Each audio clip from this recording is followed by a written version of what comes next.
Hi everyone, it's Evangeline here at etrailer, and today we are looking at the Hollywood Rack's Destination 2 platform style rack here on our 2016 Land Rover Discovery Sport. So the Destination 2 bike rack is an awesome bike rack when it comes to something that is super lightweight, is affordable, as well as very easy to store. So let's take a look at the way our bike is mounted to this bike rack. So we have 1, 2, 3 mounting points. So when you want to take your bike rack or your bike off of your bike rack, you start at the 2 mounting points, which are our wheel straps. So you press a lever and then you pull that strap out, and then you rotate it so that it's off to the side and it's not getting tangled up in your spokes when you take your bike off. So 1, 2 straps, and then you go over here to the middle, which is your frame mount. That frame mount is unique in its design because the way it's designed is that you have a full 360 degree of rotation. So depending on your frame, you can move this frame mount up, down, left, right, as well as rotate it all the way around. So you come over here to the middle and you support your bike as you do so, because the instant you take it off of that mount, it's going to tilt towards your vehicle if you don't have it supported. Press that lever and then pull that strap out, and then you just grab your bike, lift up over that mast, and then you're ready to go on a bike ride. And with that bike out of the way, we get to take a closer look here at our cradles and our straps. So each of your straps is going to have this rubber cushion, so that can be adjusted so it sits right on top of your wheel, and that way when you ratchet that strap down, that's going to both secure your frame or your wheel, but also protect it and prevent it from getting extra scuffs and scratches as you transport your bikes. Now, pro tip is please put away your straps into their cradles. That way they're not flopping around as you drive around. You're going to protect both your straps and keep them living longer and working harder for you. Alright, whenever you have a bike rack on your vehicle, there's going to be some length added to the back of it. So we're going to take some measurements just to see exactly how much.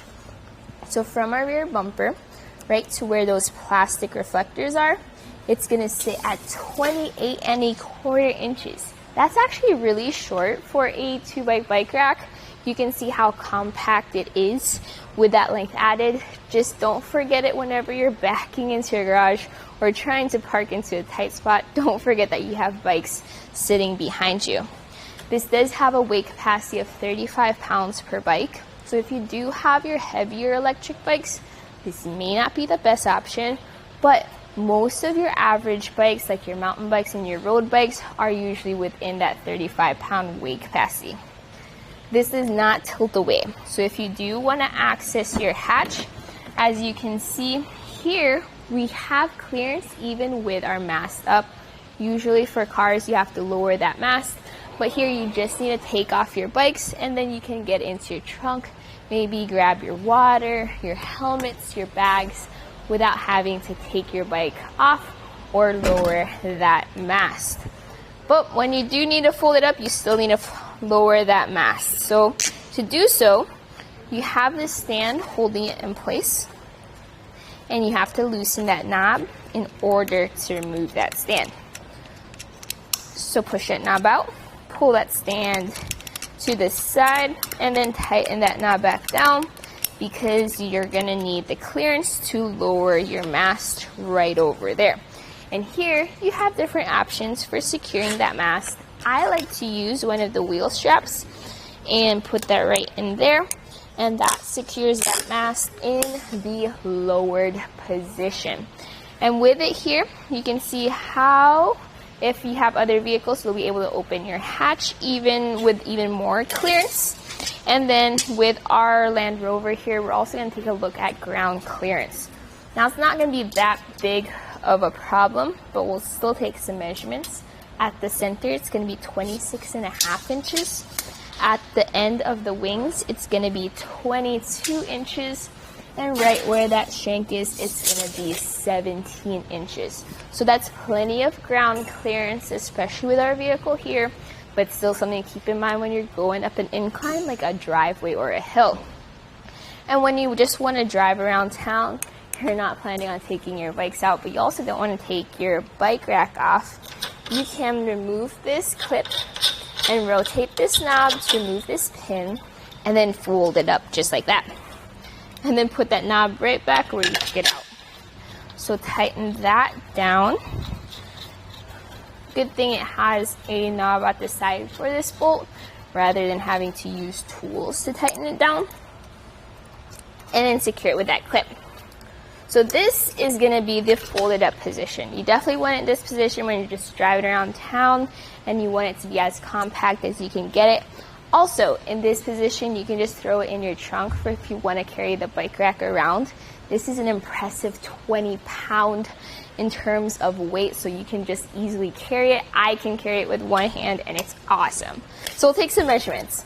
From our rear bumper to the end of the bike rack, right at that center, it's going to be 11 inches. It sticks a little bit further out here by that mast, so that's going to be 14.5 inches, which is aligned with the end of the wings.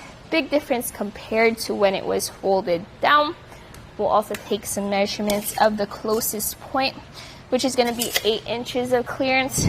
Now the hitch receiver on our Discovery Sport sticks out further from the vehicle, so that's going to add to that huge clearance there. With it folded up, you can also see our rear window is completely visible, as are our tail lights. Our license plates are visible as well, and our backup camera sits right over here, and you have a completely open view. Now, how does this fit into our hitch? This has an 1.25 inch shank with 2-inch hitch adapter.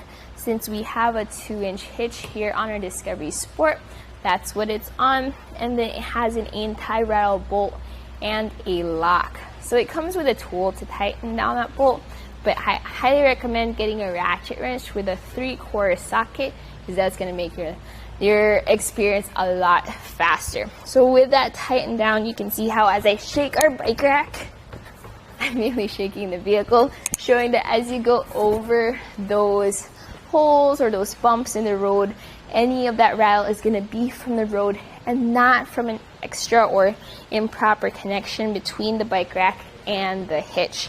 Alright, so my final thoughts about this bike rack is I love how lightweight this is, how compact it is.